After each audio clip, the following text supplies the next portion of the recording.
Hello, my name is Damon Friedman, co-founder and president of SOF Missions. As a 20-year veteran within Special Operations, I've gone through many challenges due to my military service and time in combat. We felt called to start SOF Missions to serve our fellow brothers and sisters in arms, focusing on suicide prevention and resiliency. Our mission at SOF Missions is to empower warriors to find purpose and be resilient.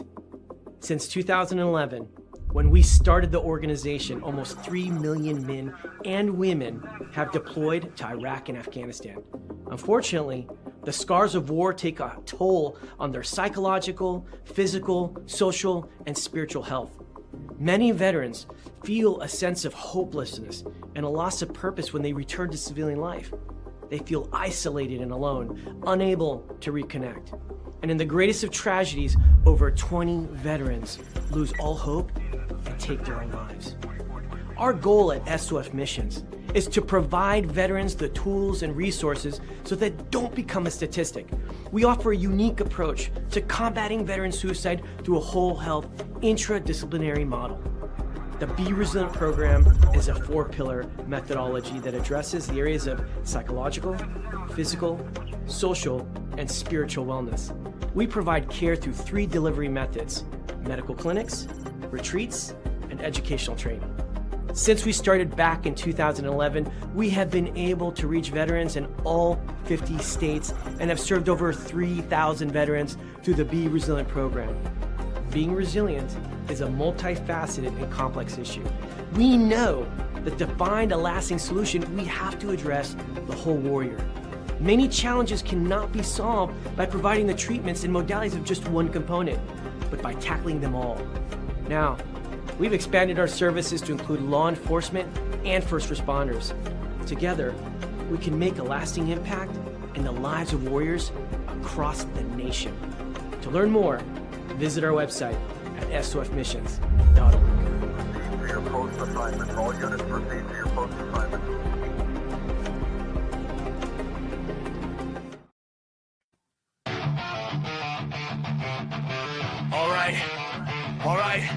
All right. This ain't just a show. This is a platform. Veteran built, battle tested. Welcome to the MisFitNation. Yeah!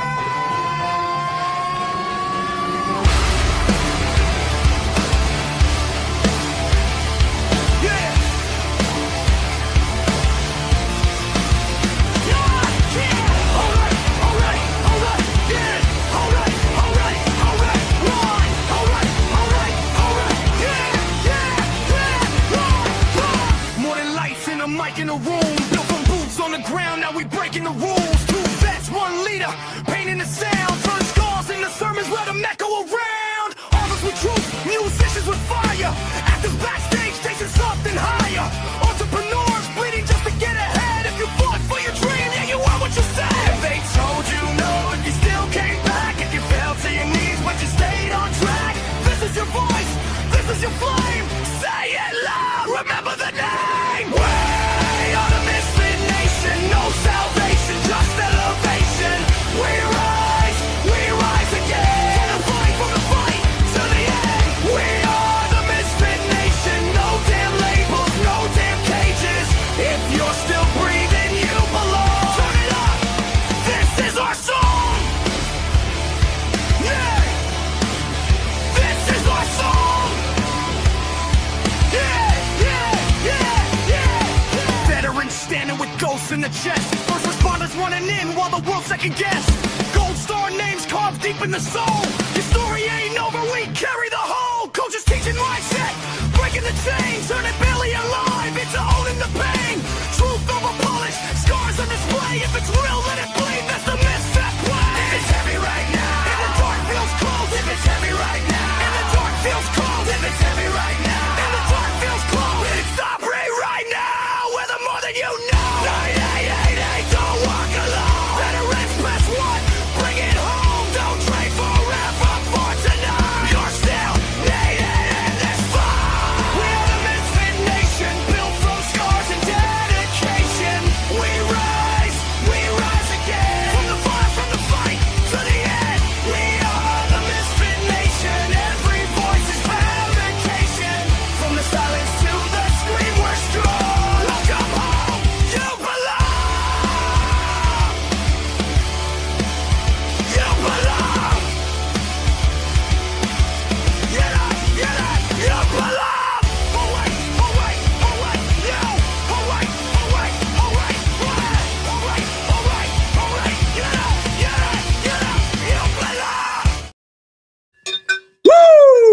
All right. Welcome back to the Sunday after dinner edition of the Misfit Nation. We know you have other places you could be, like watching the wild card playoff games. I believe the San Francisco and Eagles are still playing right now. Another game tonight, and then one more tomorrow. Hopefully your favorite team is winning. We now know who's going to be in the college football playoffs championship, Indiana and Miami. Whoever you're rooting for, root hard. Don't lose friends over it. Remember, it's 18 to 23-year-olds playing the game they love, playing the game you love, possibly. So don't lose friends over it. Tonight we have a great guest coming in. He's a little late, so we'll hold off on him. But before we start, once again, we have to start off with solemn news. At a Coppers Cove Police Department in Texas, so right outside of Fort Hood area, police officer Elijah Garrison was ambushed and killed near the intersection of Lost Trail and Great Hills Drive while responding to reports of a suspicious person. After lengthy negotiations with officers, the suspect was discovered dead from a self-inflicted gunshot wound. Officer Garrison had served Coppers Cove Police Department for 7 months. A recent graduate of the Central Texas College of Police Academy, he received an academic award, the highest grade point average of the class. So let's keep his friends, his family, the city of Coppers Cove in your thoughts and prayers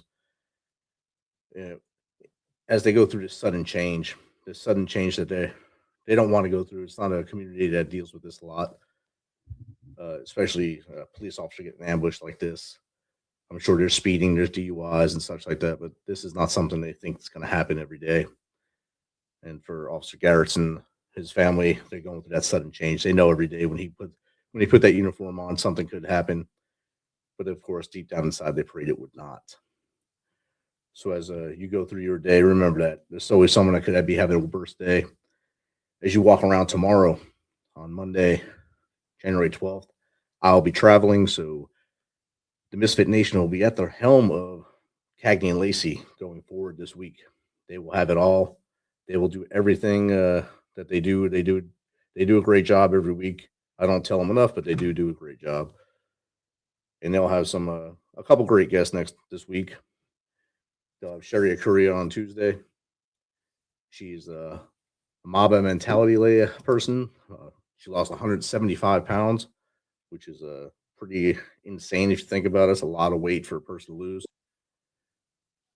And then on Thursday, they'll have Jeremy Stallnecker of Mighty Oaks Foundation. So make sure you tune into them as they go forward and take on this week for me. And tonight, like I said, we have a great guest. He just pulled up through the green room. So let's do a little quick introduction of him, and let's get this show going. So tonight on the Misfit Nation, we welcome Bryan Stern. He's U.S. Army and Navy combat veteran, Purple Heart recipient, and founder of Gray Bull Rescue. When Americans were trapped in Afghanistan and no one else was coming, he built a rescue force and went in anyway. Since then, his team has saved thousands of lives around the world. This is a story of courage, of leadership, and what it means to never leave someone behind. So without further ado, let's welcome Bryan Stern to the Misfit Nation. Welcome, Bryan. Thanks for having me. Appreciate it. It's great to have you here. I'm glad we finally got this thing going. We had a hiccup, but we're here. Technical difficulties, the way it always is. Yes, sir. Yes, sir. How's your day going, Bryan? Good. Crazy day as always. We're in the we're in the problem business, if you will. So every day is dramatic, to say the least. I should have, started a bakery. But there's problems there too. Not the scale that you're doing with now, but there could be pretty bad problems at a bakery. As I was watching the news, I watched the news as we were leading up to the show. I'm thinking, oh man, he could be part of this. He could be part of that. His organization could be part of this. Maybe he won't make it tonight. And when I came on, it was just one of your workers were on here with me. I said, oh man, he's not making it. This is bad. And then you popped in and said, thank you. So I know you guys are involved with a lot of awesome things, helping a lot of great people around the world. And this is great that you can share some of your time with us tonight. And if you don't mind, Bryan, tell the Misfit Nation a little more about you, from as far back as you want to go to how we got here. Yeah. So So I joined the Army as a kid. I don't come from a military family. My father was a lawyer and a judge for a minute. My mother was in the fashion world and the finance world. I don't have any real military in my family. Some of my grandparents' brothers were in World War II, who I didn't really know that well. So I joined the Army just kind of wanting to do something bigger, different. I just want to, now you would call it a gap year, right? In my day, we didn't have that. You Right. joined the Army. You joined the Army instead. So I joined the Army as a kid, as an infantry guy. Got recruited into Army intelligence as a really very early in my career. So I can claim that I was in the infantry, but it's really my time in the infantry can be measured in months. Found myself in New York on the morning of 9/11. I was working in New York that summer. My office, we had an office at 6 World Trade Center and 7 World Trade Center is where Army intelligence had a little detachment. That's where I was kind of working and supporting as a young kid. And, it's important to understand that back then, everybody was really stupid. Today, the Department of Homeland Security wasn't invented yet. Text messaging had just become a thing, right? As a concept, right? So, email came to the Army in 2000, and nobody had any experience. Today everyone's got 10 deployments to Afghanistan and stuff. Back then, if you were in the military and you ever got on an airplane paid for by the Army to go somewhere cool, it was a very big deal. So I was looking to get out. I did a couple of years. Not what was going on. I was going to college at night, working during the day, doing Army stuff and intel stuff, and I didn't know what the plan was. And then 19 lunatics decided to change the world, and I've been at war pretty much ever since. Somewhere in there, I find myself in the Navy. Somewhere I find myself in the, for most of my career, I spent most of my career in the dark side of special operations or the dark side of intelligence, kind of flip-flopping between, depending on assignments and those kinds of things. I'm weird because I've had very few staff assignments. So lots of guys through their career, men and women through their career, they do field gigs and staff gigs or shore duty and sea duty and those kinds of things. I've kind of been in the field for the majority of a disproportionate number of my years. I've had a few office jobs. I got fired out of 2 of them. Didn't last very long, and it's not really where I belong, And I always tell people there's like house cats and street cats. If you take a house cat and you put them on the street, they get eaten alive. And if you take a street cat and you put them inside the house, they eat your drapes. So I was always a street cat. And fast forward, many years later to 2021, I was working on my speech for the 20th anniversary of 9/11. It's also the withdrawal of Afghanistan, 2 major events. I've been to Afghanistan enough times to qualify for citizenship. So, lost a lot of friends there, done some pretty gnarly things for God and country there, buried a lot of friends, a lot of people that I served with did not come back. I'm alive today because of the Afghans. So when we saw the withdrawal going poorly, knowing that we could help and knowing that we're good at this sort of thing and knowing that we know everybody and we've only been in this country for 20 years, we felt compelled to act. And never did I think we would rescue Americans out of Afghanistan, but that's really what it turned into. American citizens left behind, blue passport holding American citizens. And then that's, to fast forward to today, that was 801 missions ago. We just did our 801st mission yesterday, Friday. Yeah. 801 since 2021. Yeah. Wow. That's a lot. Holy crap. You guys stay busy, obviously, like we were talking about the bakery and stuff. But Making donuts. Not making donuts. You're making lives change and making lives better is a better way to put it there. Just recently you did a pretty high profile one in Venezuela just before the strategic takedown of Maduro. Can you tell us anything about that one or how hairy that one was? Yeah. So that was our 800. We called it Maria Corina Machado.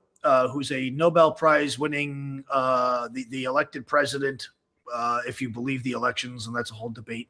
But the theoretical rightful leader of Venezuela, who the sworn enemy of Nicolas Maduro, they've been trying to kill her or find her and kill her for just under a year. She's been kind of enemy number one for a long time. The best way to think about Maria conceptually is she is to Maduro what bin Laden was to us. Like that. Everyone knew who she was. Everyone knew what she looked like. Almost like Hillary Clinton. You may like Hillary or not like Hillary, but everyone knows what Hillary looks like. Well, Maria is the same way. So that's a problem tactically. Her face is the most popular face in the Western Hemisphere after Maduro. So we got asked to do it, and we were happy to do it. And lots of other people had tried to do it and failed. Lots of people were asked to do it and said it can't be done. And then they called us at the last minute, and that's very apropos for Grable Rescue. We are the last resort. We are who you call after everyone told you no or couldn't or we tried and failed or it can't be done or whatever. Overwhelmingly, we've rescued over 8,400 people. We're actually at almost 8,500 people now. We're getting real close. Overwhelmingly, I don't know what the stats are, but I would speculate, 80% or more of those 8,400 called everyone else first. I was on a plane load. I rescued, it's been a couple of years already. I rescued 297 Americans out of Israel after October 7th. Wow. And we do the operations ourselves. So we have the opportunity to meet all these people and we're flying with them and traveling with them and crossing borders with them and chartering airplanes with them and all these other things. And so I personally debriefed 297 Americans left in this mess. And I asked them all, it was a requirement, who it was part of our onboarding process, if you will, is who else have you called? And every single one of them called the State Department. Every single one of them called other people. About 75% of them had called a member of Congress, a senator or a congressman, governors. The FBI was the third most common choice, and they all said, "Good luck to you." And those are American citizens. So, Grable Rescue, our job is to rescue Americans and allies anytime, anywhere, and save their lives at the speed of need. Number is 8,419, 43 countries, thousands of classified operations, thousands of years experience with your team. It's just amazing. When I pulled up your website the first time, I seen those numbers. It's like a ticker, it just keeps going up. So the thing doesn't stop. And when it finally does, and it's still not stopping. Obviously, you said you're ticking closer to that 8,500 now, and that's 8,500 people that are with us now because of what you guys do. They might not be with us anymore. So that's awesome. Yeah, we did a really awesome operation called Graham Cracker. As a partnership thing with Lindsey Graham, Senator Graham, and we named it after him as a gag. That way, Senator Lindsey Graham would have to say thank you, Grable Rescue, for Graham Cracker. I thought it was kind of funny. But again, 3 Americans from South Carolina, they had called everyone. And, the Lindsey Graham called the Secretary Hegseth and the Marco Rubio and the everybody. And everyone told it's not Secretary Hegseth's fault or Secretary Rubio's fault, but their people said that these people are in a bad spot. They can't be done. And they were killing Americans in the streets. 2 Americans from Oklahoma were summarily executed on Instagram about 8 minutes away, 2 days before we got them out. So, bad guys don't always take hostages. So, our impact as a nonprofit, and everything we do is donor funded, and none of my team are paid. So on our pretty website, when you see all the pretty pictures and stuff, all those people do it for free. We don't charge money. So we don't charge money and we don't make money, and we're entirely donor funded. So that should get all your listeners going, wow, maybe I should possibly consider donating to this good thing. Do your homework, Google us, do due diligence. There's lots of nonprofits out there that are full of crap. We're not. We're, in fact, as real as it gets. We're painfully real in an uncomfortable way. I think you're on mute. so I was choking, so I didn't want to cough into the mic. Oh. It's like I said, your website's put together awesome. I mean, most of the websites for nonprofits, when you open them up, the first thing that pops up is donate. Yours doesn't do that, which is amazing because I can actually read stuff without going through that donate thing and clicking out of that and clicking the spam newsletter thing and all that. I can read what you do and find out, and then you can just take those tidbits, like you say, go to Google and see if it matches anything, and it will. And listeners, you can do the same thing. It's easy. It's grablerescue.org. Just go there and do your, like Brian said, do your due diligence. This all started while Afghanistan was collapsing, for lack of better words. And were you at Abbey Gate when this all, or in country when Abbey Gate happened? Yeah, we weren't at Abbey. We were. What happened is during the withdrawal, the whole world was laser focused on Kabul. Yep.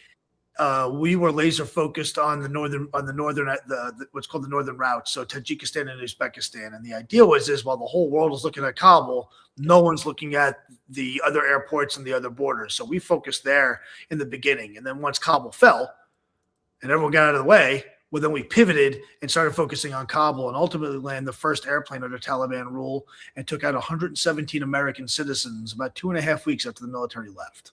Wow. Blue pass. So it's an important distinction. There's two, when we talk about Afghanistan, there's two very important distinctions about my team that's really important. Number one is we're there. We don't know a guy who knows a guy who knows a guy. We were fascinated to learn that there were all these nonprofits out there raising all kinds of money to rescue people from Afghanistan, and we didn't see anybody. Where are you? And it's a true story. We were in the different chat rooms and different signal rooms, and people are like, "Yeah, I'm working Tajikistan and whatever," and we're like, "Okay, great. We're in Tajikistan. Let's link up and collaborate." It's one team, one fight. We're new. We didn't have we didn't have a 501c or any of that stuff yet. And hey man, where are you? You're in TJ. We're in TJ. We're working Dushanbe and Shirkan Bandar. Where are you staying? I'm working Dushanbe. Awesome. We're at the Hyatt. Where are you? Are you at the Hyatt or the Hilton? Because there's only two hotels that Westerners stay at. And then you get crickets. Come to find out, most of these people are raising money from the veteran community, who did very good work, I might add. So not to pick on them, but they sensationalized their risk. And just like the fire department, you have dispatchers. When you call 911, you talk to a dispatcher, and God bless them. Those are the people that are the lifeblood between the public and the firemen, right? That's God bless them. But the reality is, so you have the dispatchers and you have the firemen. The problem is nobody ever dresses up as a dispatcher for Halloween. They just don't. They just don't. So, wow. Right. So, there's a difference between we are at Shirkan Bandar on the border, or we're at Termez in Uzbekistan at the border, or we're in Kabul at the U.S. Embassy in Kabul, Afghanistan, with Taliban flags flying in the background, versus coordinating things from the rear. Both are remarkable. Both are good. But what we saw is a lot of these different groups came to power and got a lot, did a lot of publicity and stuff, only to find out they didn't actually go anywhere. We're very different that way. We're very different. I was in Haiti 36 hours ago in body armor, rescuing three kids that were stuck there. Oh, wow. Just this week. So we and that's really, if you look at our website, that's what you see. That's the point. You see lots of pictures of my team in the field. We don't know a guy who knows a guy who knows a guy. We do our own stunts. So it's a much it's a fundamental difference of philosophy. My team and I have a real bias for action. We don't like to talk. We don't like meetings. We don't like any of this stuff. We like to do stuff. And then what we do, because a lot of what we do is sensational and can't, hard to believe. We've done 5 hostages from Gaza, Americans. We've done 12 jailbreaks from Russia. Those are the only 12. There's only 12 jailbreaks in the history of Russia. Is wow. Us. That led to the first indictment of war crimes in the history of the United States. Go to the FBI website, type in Russian war crimes. You can read all about it. What's fascinating about my team and I is we do a lot of we put a lot of effort into showing our receipt. As a nonprofit, the the money that we use to do these operations is not our money. It's donor money. That we're just the stewards of it. So it's on us to show that we're doing the right thing with it. That's what so many nonprofits don't do. And I take big issue with it as a nonprofit guy. When somebody says, well, how do I know that you rescued somebody from Russia? Well, I don't know. Type in Bryan Stern, Russia hostage. Tell me what you get. I'll hold. It's cool. It's all out there. So, we have the receipt. So we do the ops ourselves. We prove it. We document every little thing. We take pictures of every little thing. God forbid we don't do an Instagram post around here. The world will stop turning. It's the world runs on Instagram now, but it's a fundamental difference as a nonprofit who does these kinds of things to be able to show our donors and the world what we do, because there's so many fake people out there and so many fake, professional veterans who are, thank me for my service, who you scratch the surface a little bit and you find out, well, actually, they're not actually telling the truth. And actually they didn't do this, or they kind of made it sound like that. And that really was something else. I don't ever want to have that problem. I let our work speak for itself. And usually what we get is, wow, it's way more intense than I thought. And I go, yeah, I know, you're telling me. I started this journey without gray hair. And now I'm like, really gray. Really gray. It's really bad. That's amazing. As you were talking about that, a question came in about the forming of Gray Bull. It's from Sam DeGriff. What was the moment in Afghanistan that made you realize you had to build Gray Bull Rescue? Thanks, Sam DeGriff. Yep. Watching, when I saw on TV, I was working on my speech for the 20th anniversary of 9/11, which was September 2021. The withdrawal was August 2021. So just a few weeks. It was three weeks before the anniversary of 9/11. And I was asked to give a speech for the anniversary, for the 20th anniversary. And I was honored to do so, but it's a very emotional event for me. So I'm writing my speech and I'm watching the withdrawal, and I had already left this part of my life behind me. This chapter of my life had closed. I was in business. I had this thing called a life and this thing called a job and this thing called money. And, I landed beautifully after government and I didn't have any transition problems or any of that stuff. So life was really good. And I'm watching the withdrawal on TV and I feel this itch to scratch. And I resisted that itch. I did. I resisted the itch. And I said to myself, I'll write a check. There'll be a cause to help the people, or maybe I'll help where I can, or whatever. Then it was breaking news on, I was watching Fox News, and it was breaking news, and it was Afghans falling from the plane. And I said, what planet am I on? 20 years later, almost to the day, I'm writing about watching people jump from the Twin Towers on the morning of 9/11, 20 years earlier. And the last time I saw that horrible imagery was on the morning of 9/11. And now I'm watching it on Fox News in August 2021. And I said, enough. I'm not going to be a spectator. And that became our war cry. That became our real ethos. Don't be a spectator, which means just do something. And one of your rescues jumped in, Holly Bonner Tempe. I'm one of his rescues from Jamaica, 25. Gray Bull is for real, and they're amazing. Thank you, Holly, for joining us tonight. Holly? That's never happened before. Super cool.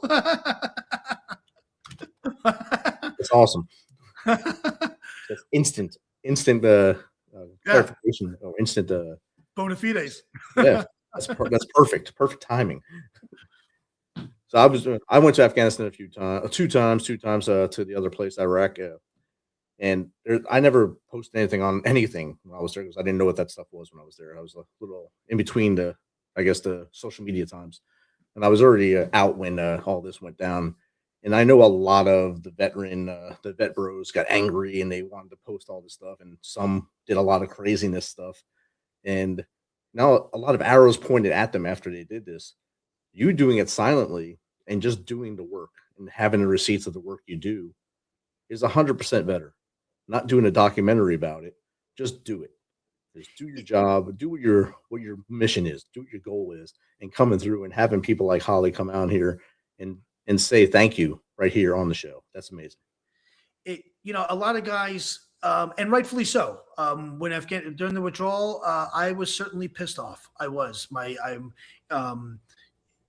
people talk about the moral injury of the withdrawal of Afghanistan, which is real. It's very real. I was still am embarrassed as a veteran, as a patriot, as an American, that we for a lot of reasons. But everyone was very quick to be like and angry and point the finger and get very political. How dare you, President Biden? How dare you, General Austin, and all these other things. And as an operator and as a guy who's always been on the execution end of doing things, I've done stupid things for lots of. I've done all kinds of dumb assignments that that the government sent me to do, and I look at it as doing the nation's bidding, right? Rescuing American citizens left behind has nothing to do with politics. I've rescued Republicans, I've rescued Democrats, I've rescued Muslims, Christians, Jews, Buddhists, Hindus, fat people, skinny people, bald, hairy, men, women, kids. You name it, we've done it. And the common thread is that they got a passport that looks like my passport. That's all I ever really cared about. I don't care about the political stuff. All the politicians are horrible.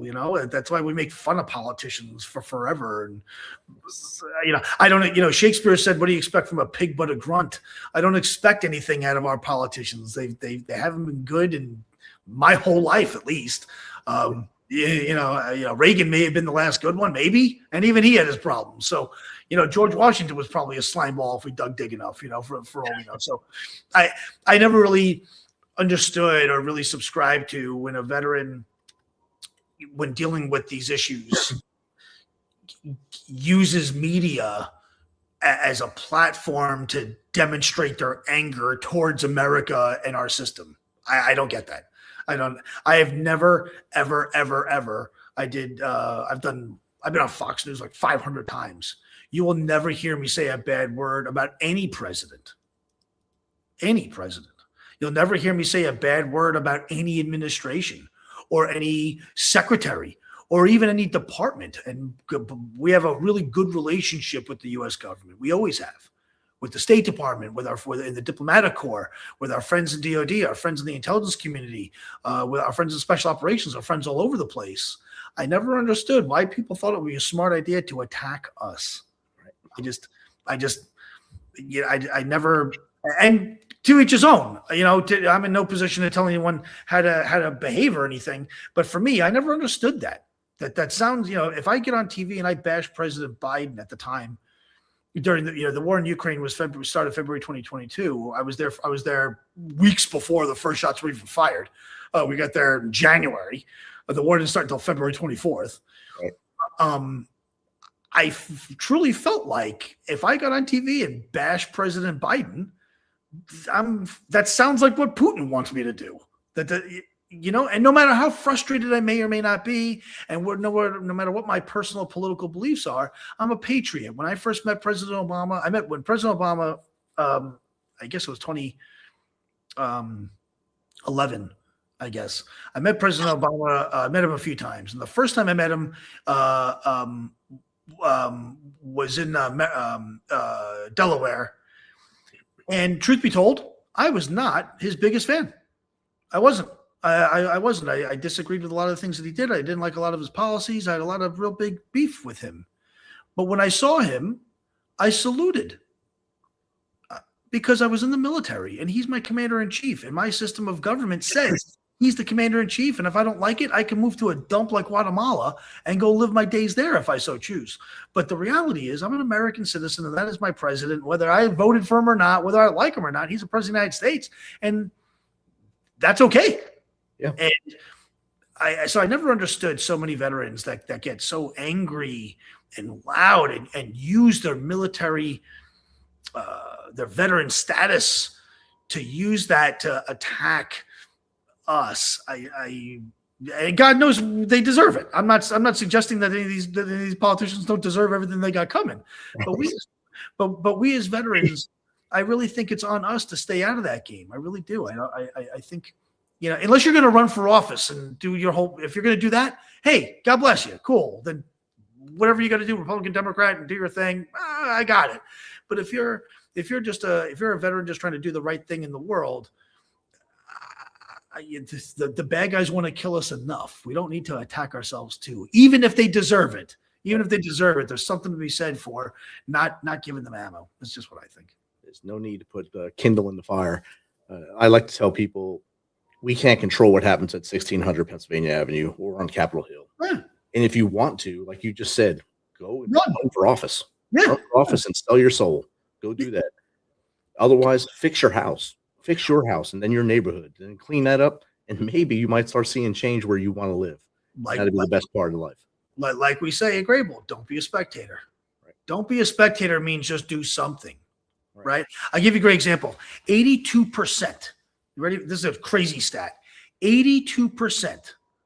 So we rescued over 8,400 people. The website's wrong. The stats actually have to get increased. We're about to be at 8,500. Okay? We're flirting with it. We're like, I don't know, 30, 40 people away. We're right there. So call it 80, call it 85 for even numbers. Okay? 82% of the 8,500 lives saved started with social media. Wow. Okay? Because when you call the State Department or you call 911, they don't connect you to us. So social media is our tool. That's our 911. That's our dispatch system. That's how people find us. So imagine, right? So I tell people, don't be a spectator. People say, I can't go to Haiti with you. I don't want to jump out of a helicopter. You can get killed doing that sort of thing. And I go, I agree with you. I don't want you on my team anyway. So that's cool. We're aligned. That's great, right? That's great. And then people say, well, I don't really have a lot of money. I just don't have it. I got, 12 kids and, I work at Dunkin' Donuts, so I don't have any money. All right. They got LinkedIn. They go, yeah, of course. Awesome. Follow us and share our stuff. Yep. It doesn't cost you a penny, but you're still doing something. You're still doing something. You're just not watching this stuff on TV and saying, sucks to be them. We're Americans. We a fundamental principle of the American dream, of American ideals, what the founding fathers talked about, what the Second Amendment is all about, what the First Amendment is all about, is do something. Yep. The First Amendment is about freedom of speech. Freedom of speech. That means you can say what you want to say, and I can say what I want to say. We may fundamentally disagree, but I have the right to protest, and I have the right to yell at you something that you may diabolically disagree with, and vice versa. You know what that's all called? It's all called doing something. It's playing an active role, saying, I love the color blue, and you say, I love the color green.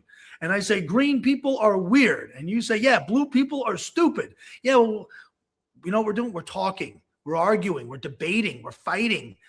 That's doing something. That's what the founding fathers wanted. They wanted a population of active participants. Definitely. And we tell people all the time, it doesn't cost anything to subscribe to our channel. It doesn't cost anything. It helps us grow and helps to get like this story out to more people via our YouTube or via any of our social medias. If you go to our YouTube and subscribe there, it helps us and helps the story get out. I don't get any money for it, but it gets it out there. Sure. And that's what we're all about. While we're talking, you had a couple more testimonials come in for you. This is from Ray Rambowski. There is no better foundation. It's 100% real. I donated money I saved for my daughter's college. It's the greatest foundation. Thank you, Ray, for that. That's Ray Rambowski from Spray Tech, a great American. He's Ray's a fixture, literally a fixture. He's the big toe of Grable Rescue. For sure. Virgin Holka. All right. Yeah. Okay. Nobody got that reference, but you got it. You got it. That means we're both old. All right. Another one here. This is from Carrie Toth Spears. Grable Rescue rescued my daughter and son-in-law from Jamaica. We are very thankful for all that you do. Adam Simmons, Jordan Simmons. Jamaica is a good example. We were the first ones into Kingston. We were the ones to open up Montego Bay Airport in the north, where everything was hardest hit. They literally today, if you go to Montego Bay, if you go to the little FBO that's there, the Wi-Fi network there is Grable Rescue because they still use our Starlink that we left there, fueling the whole airport. That's outstanding. No one will tell you that. That's great. That's awesome. We also got another question in while we're talking to. This is from Malik Bonton. How do you choose which missions to take when lives are on the line? Great question, Malik. Great question. Thank you for asking that question, Malik. So we have this thing called the triad. Three things. We need three things when we are going to green light an operation. Three things need to happen. Number one is we need a requirement. We need some American or an ally. We don't just do only Americans, but overwhelmingly they're Americans. But if you're a Jamaican daddy with a green card and you're married to an American mommy, that's close enough for my purposes. Maria Corina Machado is a good example, right? She's not American, but she's a friend of the court. She's a friend of America. Close enough. Interpreters from Afghanistan. Close enough. So we need an active requirement. Somebody needs to be in trouble someplace in a way where that is hard, right? We're not Uber, right? We're not Uber. If you call me and you say, I'm stuck in Sweden, I'm an American, help me, I'm going to say, sorry. So we need a validated requirement. Number one. Number two, I need my team. My team are volunteers, so everyone's got real lives and real jobs. So I need a group of men and women who will do what needs to be done and go to where we need to go for as long as we need to go there. One of the things that we have at Grable is we buy one-way tickets. We will not, once we initiate, we don't stop until we come home with who we're there to grab. So literally, we don't come home till they come home. So I need a team to be able to do that. And the third thing, and the most important thing for your listeners, is the financial resources. Airplanes do not fly themselves. I can't call American Airlines and say, I'm about to do a super secret mission in Venezuela. Please give me a free ticket. It doesn't work that way. So our sponsors and our mission partners, and we have a bunch of them, Quiet Professionals, Andy Wilson, Matt Herring from UDC USA, Jake Meeks is always a good friend from a premium utility contractor, Mike Murphy Auto Group is always there to help, a couple of others, many others who help us out either with money or with stuff or with services or with all kinds of things.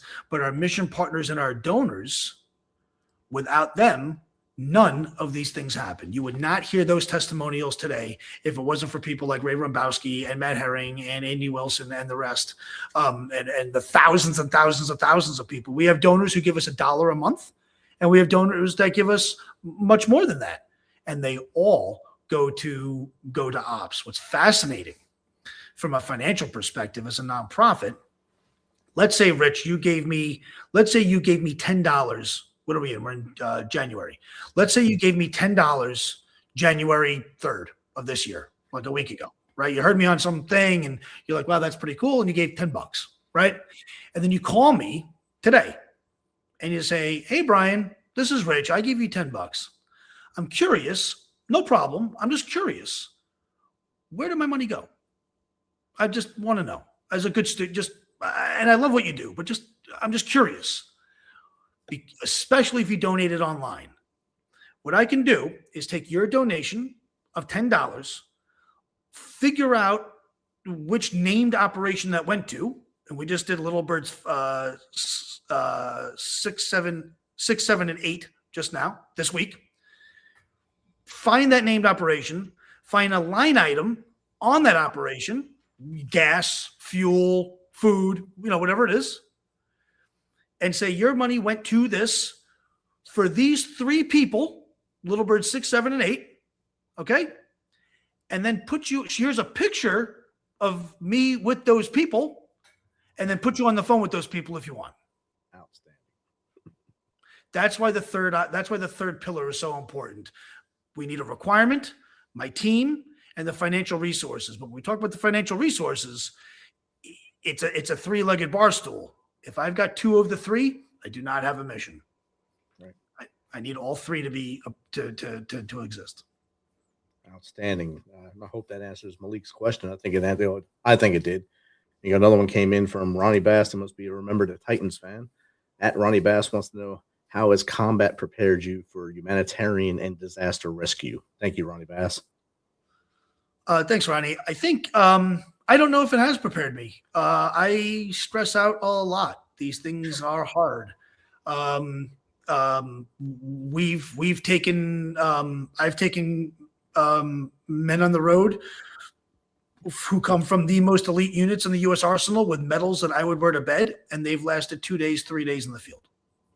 Conversely, I've taken soccer moms who don't know nothing about nothing, who have read a lot of books and watched too much TV, and they perform very well, and everything in the middle. So how has it prepared me? I don't think I am prepared. I'm nervous every time I go out. Every time I pack, I'm nervous. My blood pressure is high. Thank God we have 100% success rate. So anyone that we've sought to rescue, if we tell you we're coming, pack, because you won't be there very long. I've never lost anybody under my command, in uniform or out of uniform. Thank God. But we've had many close calls. Many close calls. We had close calls this week.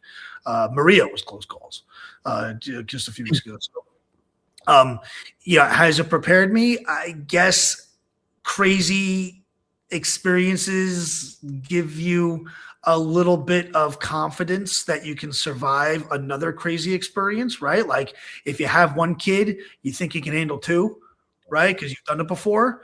But the reality is no two kids are the same. And one can grow up to be a brain surgeon, one can grow up to be Hannibal Lecter. So, That's polar opposites. That's good. I mean, I'll tell you stories. We in 801 missions, my chair is breaking on me. In 801 missions, we have never successfully executed a plan A. It's never happened. It's never happened. As recent as this week, we were on our plan C. Okay. So, we're not Uber. We're not Uber. The people that were chiming in from Jamaica, they'll tell you we showed up, and we showed up on a small plane that deliberately, on my orders, left us there. We ourselves didn't have a way out. My small team. I inserted a team into Kingston. I put another team into Montego Bay, and we put our own skin in the game. And in combat, when you're in the Army or the Marine or the U.S. military, very rarely are you truly out there alone. Right? There's always QRF. There's always medevac. There's always backup. Right? In Afghanistan, I mean, right, Rich, in Afghanistan, you get into trouble, you push a button, and F-16s show up in 2 seconds. If you get clipped, you call in a 9-line, a medevac helicopter comes, and you're in a surgical suite somewhere in Afghanistan in under an hour, the golden hour. I did an operation. I was 31 hours away by car from anything that looked like a friend. Wow. Okay. Wow. By myself.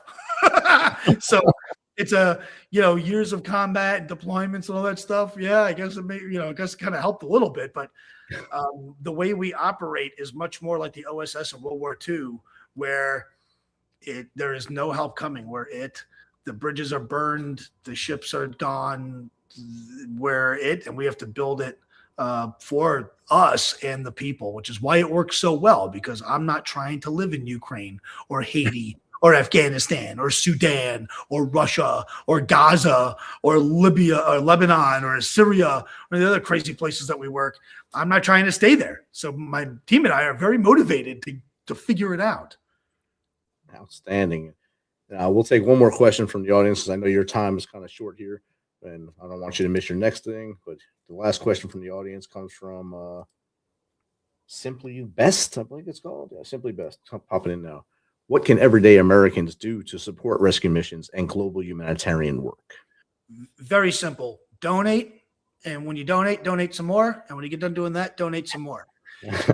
The second thing you can do, tell your friends. When you're done doing that, tell the people you work with. When you're done doing that, go find new friends and go find another job and tell those people too. Follow us and share. I can tell you stories that you would not believe about ordinary Americans and the impact that they've had. I have over 8,400 lives saved, including 3 this week, whose lives are saved by ordinary Americans doing exactly that, donating and sharing on social media.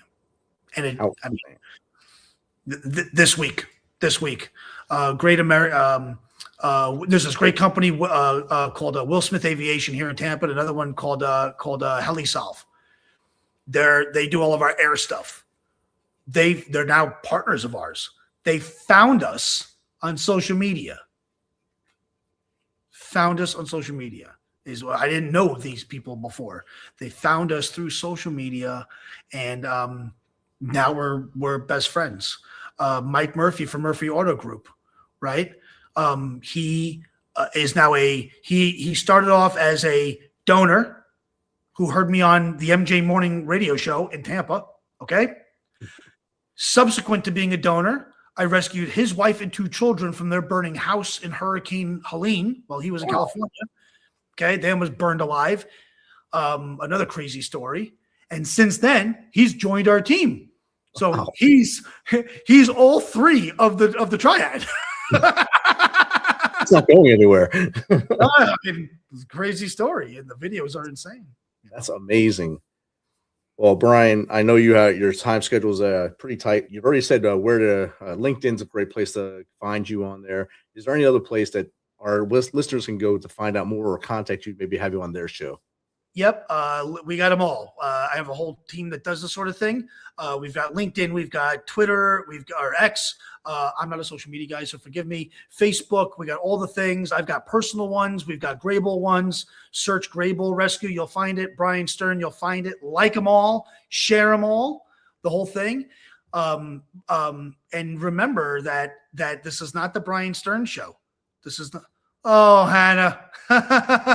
We just she's little bit 6 and 7.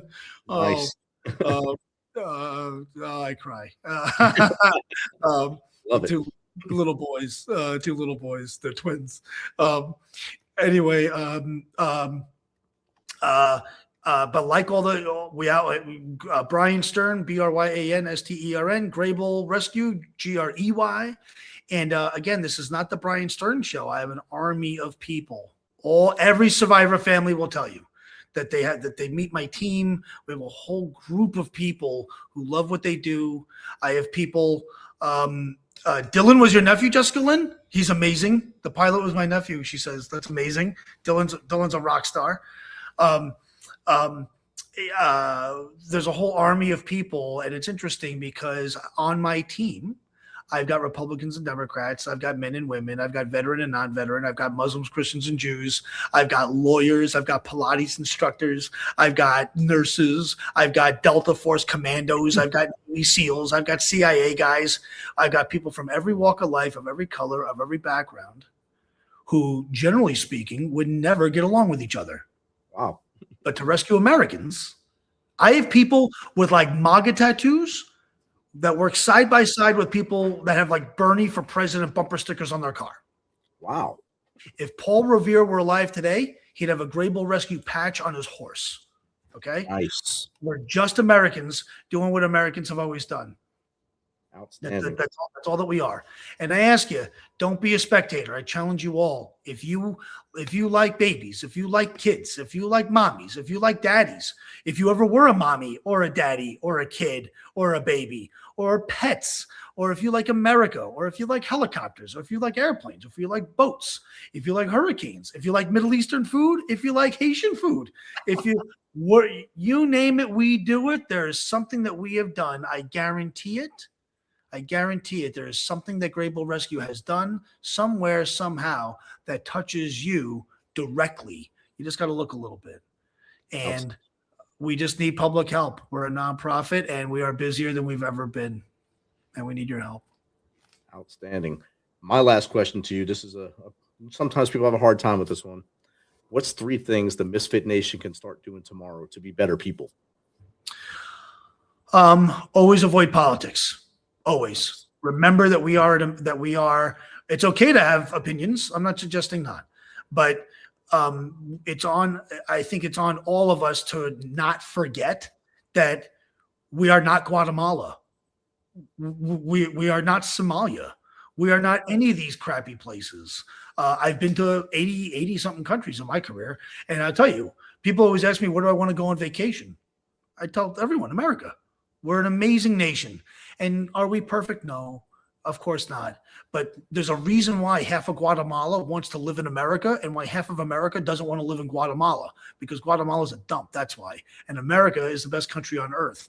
Republican, Democrat, the idea that we have Republicans and Democrats, the idea that we can say that, I work in places where they'll skin you alive for speaking out against the crown.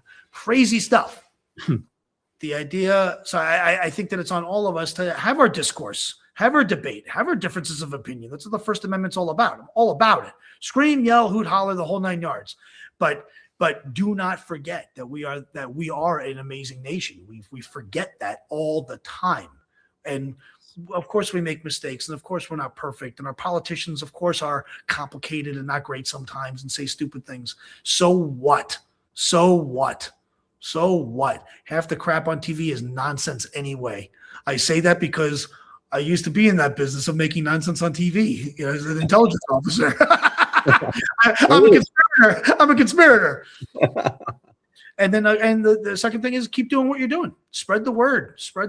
Use your platform for good. Use it for good. Say honorable things and do honorable things and good words and good deeds and all that stuff. If you have a platform, use it and use it well, but use it for good. And it's okay to have tough questions and tough discussions. That's okay. But be honorable. That's what people can do. And the third thing is keep, promote Grable Rescue, because we need lots of help, because we do good work and good deeds. So that's a ground ball. That's an easy one for me.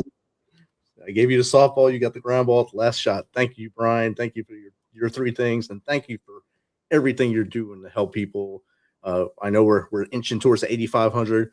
Let us know when it happens. We'll put some confetti up in the air for you here, and we'll shout you out here on the show.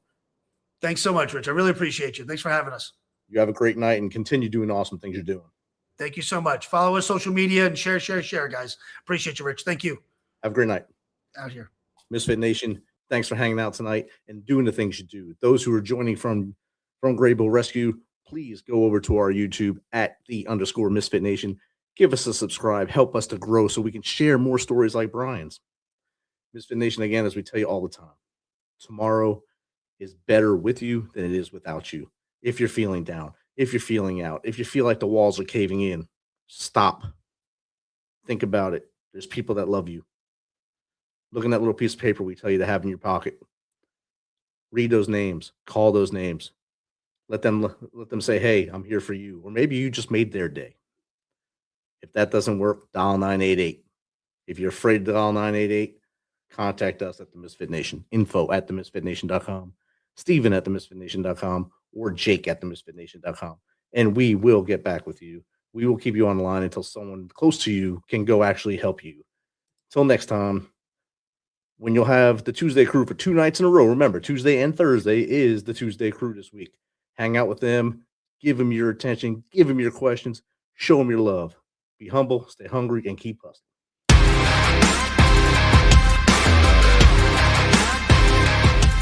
Thanks for checking us out and being a part of the Misfit Nation show. Don't forget to visit our website at themisfitnation.com. That's themisfitnation.com. Check out all our past episodes and get some of the great Misfit Nation gear for you and your family. As always, be humble, stay hungry, and keep hustling, because we are Misfit Nation.